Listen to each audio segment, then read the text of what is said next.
Hello everyone, this is Carolina Diamond Epiphany of Change, coming to you today for a quick conversation. I saw something last week pertaining to a situation with Lyfe Jennings, and it isn't an actual situation, it's something that someone attempted to make a situation. So when we talk about equality, justice, fairness,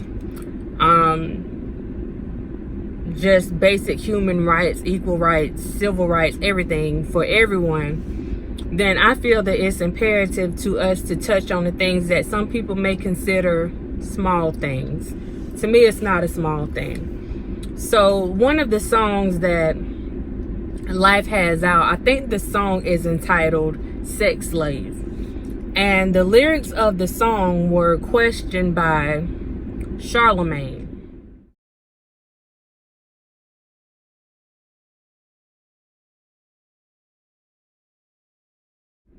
He was basically calling Lyfe out, saying that Lyfe was making a mockery of slavery because he was talking about whips and chains. Now, there are certain things where we say a lot of things on a day-to-day basis.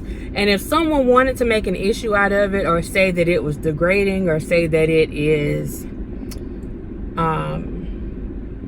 that it discriminates against someone, or that it sounds like someone is being prejudiced in some way, shape, or form. I mean, we can make an argument for just about anything that anyone says on any particular day. With this particular situation, I feel like Charlamagne was trying to make some there. You understand what I'm saying? Because when you listen to their show, the things that he says, I don't think he has any place to be calling anyone out on anything that they say. And again, it seems like the ones that he tends to call out the most, the ones that he wants to bring the most attention to, is people of the same color. You know, he was, having his say in the documentary, or the docuseries that came out earlier this year.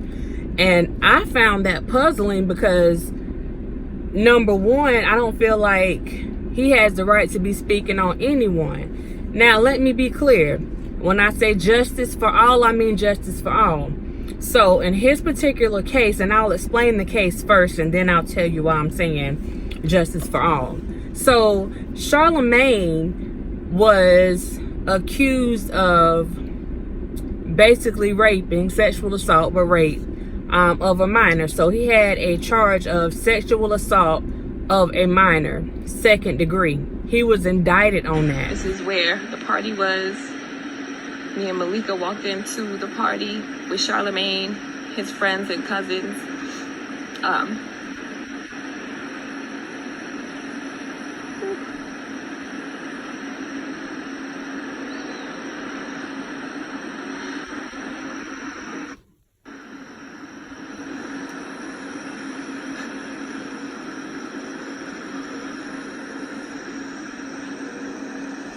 But what happened was, in the situation, the girl was a 15-year-old, and actually it was 2 girls. I don't know, or I don't think the other girl pressed charges.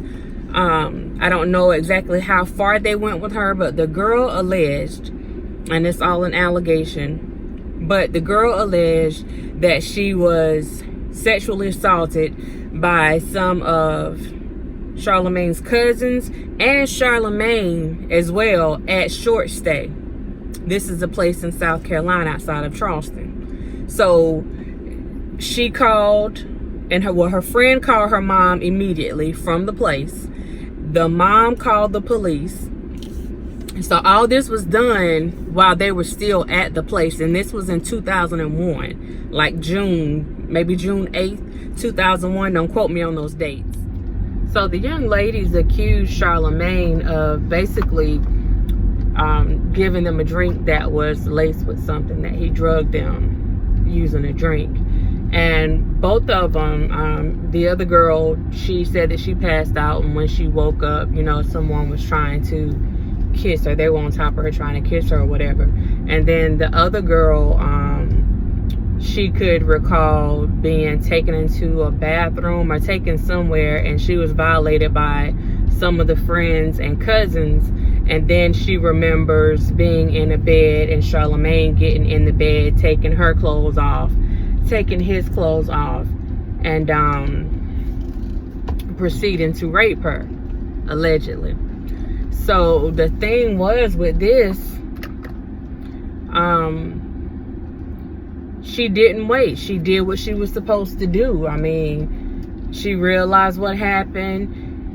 Even when law enforcement came, the girls were still intoxicated. So whatever they were given, it hadn't worn off yet. The girls were still intoxicated. The police reported that the girls could barely sit upright. They were sitting upright, but they were struggling to sit upright from whatever they were on. The young girl was taken immediately to the hospital. This is where it gets tricky. Okay, according to the police report, the hospital did do a rape kit or sexual assault kit to see whether or not there was any signs of her being assaulted. According to the report, they did conclude that she had been sexually assaulted based on what they saw physically, the bruises and stuff that she had. So they concluded that she was sexually assaulted.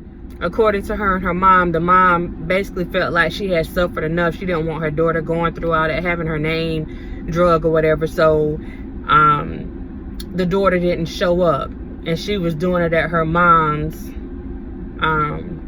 request, or doing what her mom told her to do. So Charlamagne, because the girl didn't show up, and the young lady's name is Jessica Reed.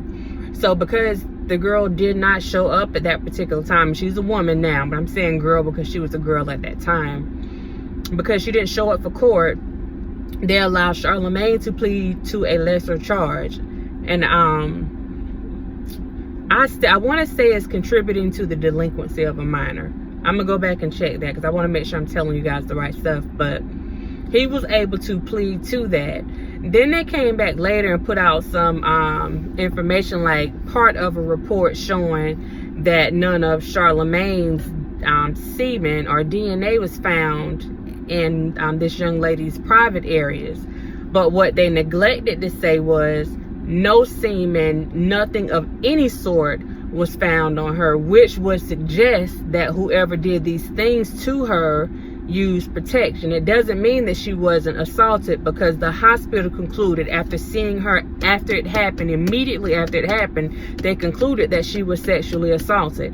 And that's all they can do, is conclude that something took place. So regardless of what happened with that, yes, he was able to enter a plea deal.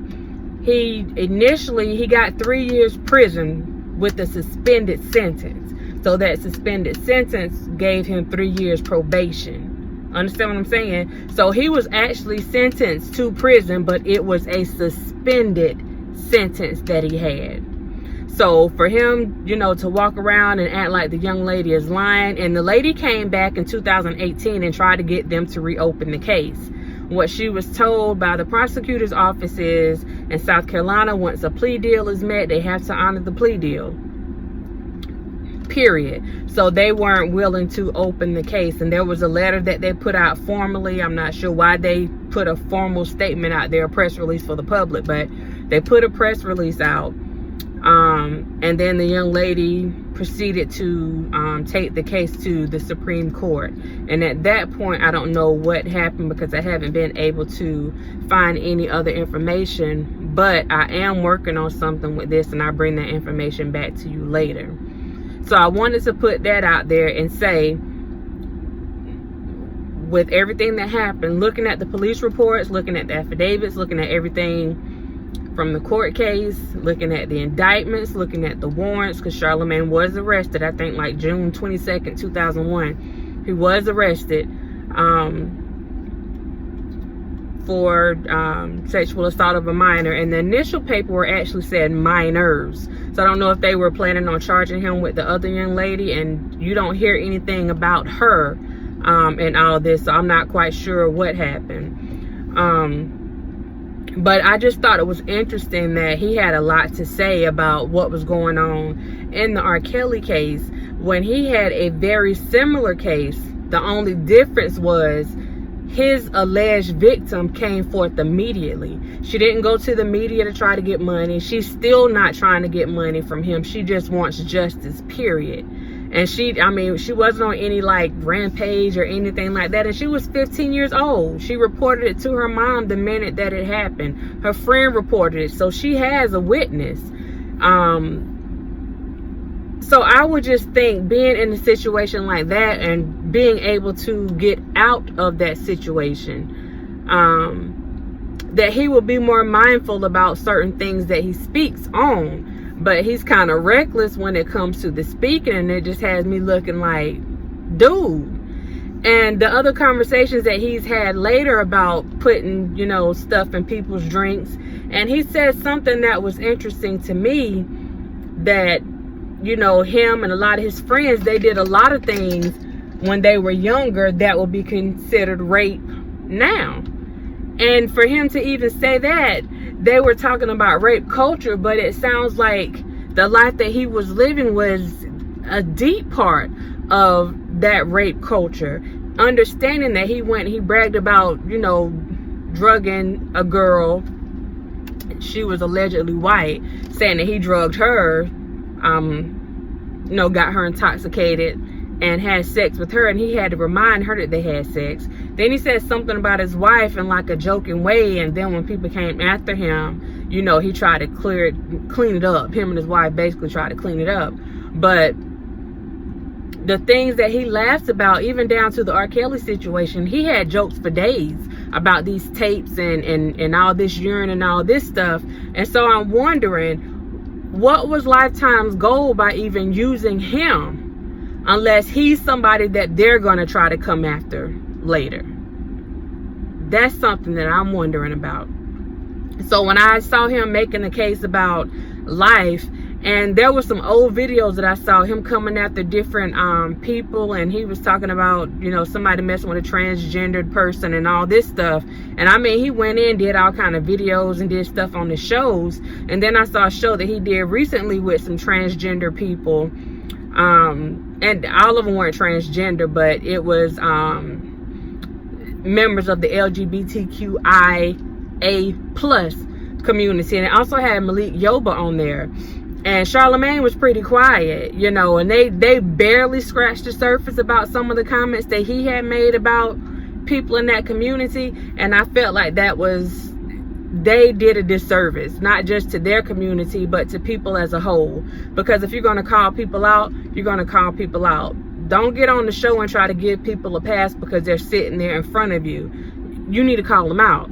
Because fair is fair. We don't pick which groups we're going to discriminate against. We don't pick which groups we're going to take up for. If we believe in justice for all, if we believe in equality, whatever, it's for all. So people don't get a pass just because of who they are. So I just say that's my thing for this week. I think that was a joke. I think it was a bad call on Lifetime or anyone else to even let him speak on that at this particular time, unless he's like really, real about what happened. The charges were dismissed. Let me say that. So because the charges were dismissed, and because he pled to a lesser charge, then in the eyes of the law, he is innocent due to those charges being dismissed. But him and this young lady and this other young lady and these guys that were there, they're the only ones that know what happens. But again, Charlamagne has a presumption of innocence, and because the charges were dismissed, then we have to say that he is innocent of this. But looking at the police report, looking at all the documents, looking at everything that happened, and being here in South Carolina myself and understanding how some of these laws work, he should not be talking about this case and running around and putting stuff in a book like his hands are clean. And I'm just going to leave that there. So with that being said, remember, move in silence. Let your actions speak for you. And I'll see you next time. Bye.